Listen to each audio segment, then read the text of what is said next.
филми мустанади алиф дореми дар таҳияи коргардони ҷавон Алиҷон Ҷалилов таҳия шуда дар бораи нафаре қисса мекунад ки ҳаёти худро ба санъат бахшидааст. ҳамзамон дар 10-умин кинофестивали байналмилалии филмҳои донишҷӯён ва дебюти бастаӯ дар Қазоқистон ҷоизаи таваҷҷӯҳи махсуси ҳакамонро ба даст овард. филми мустанади алиф дореми дар жанри драма дар муддати 3 моҳ таҳия шудааст. дар сабду таҳия ва тадвини ин филм дар қатори коргардон таҳиягар Алиҷон Ҷалилов ҳамчунин наворбардор Наврӯз Саидов саҳм гузоштанд.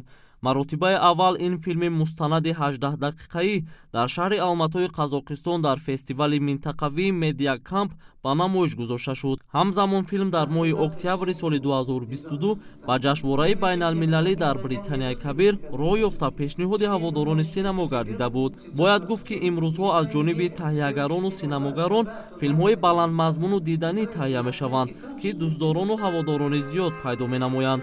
шароити мусоиди филмофарӣ барои ҷавонони синамогарон имконият фароҳам овардааст ки онҳо филмҳои рақобатпазир ва ба талаботи ҷомеа ҷавобгӯро рӯи пардаи синемо биёранд.